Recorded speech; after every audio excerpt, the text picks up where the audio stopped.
காரைக்குடியில் 10 மற்றும் 12ஆம் வகுப்பு பொதுத் தேர்வில் அதிக மதிப்பெண் பெற்ற மாணவர்களை பாராட்டி கல்வி ஊக்க விருதுகள் வழங்கும் விழா நடைபெற்றது. சிவகங்கை மாவட்டம் காரைக்குடியில் சிவகங்கை மாவட்ட விஸ்வகர்மா கைவினைஞர்கள் சங்கத்தின் சார்பாக 10ஆம் வகுப்பு மற்றும் 12ஆம் வகுப்பு பொதுத் தேர்வுகளில் அதிக மதிப்பெண்கள் பெற்று சிறப்பாக தேர்ச்சி பெற்ற மாணவர் மாணவிகளை பாராட்டி கல்வி ஊக்க விருதுகள் வழங்கும் விழா நடைபெற்றது. விழாவில் 125க்கும் மேற்பட்ட மாணவர் மாணவிகளுக்கு கேடயமும் ரொக்கப்பரிசும் வழங்கி கௌரவிக்கப்பட்டது. மாநில துணைத் தலைவர் தெய்வசிகாமணி தலைமை தாங்கினார். மாவட்ட தலைவர் முத்துக்குமார் வரவேற்புரை நிகழ்த்தினார். சோலைமலை மற்றும் முத்துராமலிங்கம் முன்னிலை வகுத்தனர். சென்னை பல்கலைக்கழக முன்னாள் துணைவேந்தர் கௌரி, தேவகோட்டை சேவுகன் அண்ணாமலை கல்லூரி முதல்வர் பேராசிரியர் கண்ணன், நெடுஞ்சாலைத்துறை உதவி பொறியாளர் சதீஷ்குமார் ஆகியோர் சிறப்பு அழைப்பாளர்களாக கலந்து கொண்டனர்.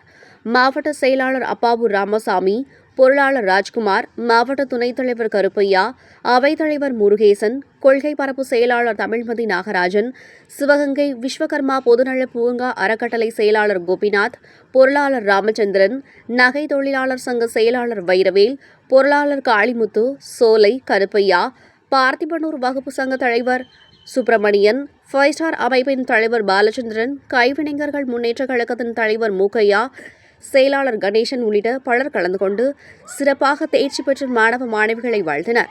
முடிவில் மாவட்ட இளைஞரணி செயலாளர் சுப்பிரமணியன் நன்றி கூறினார்.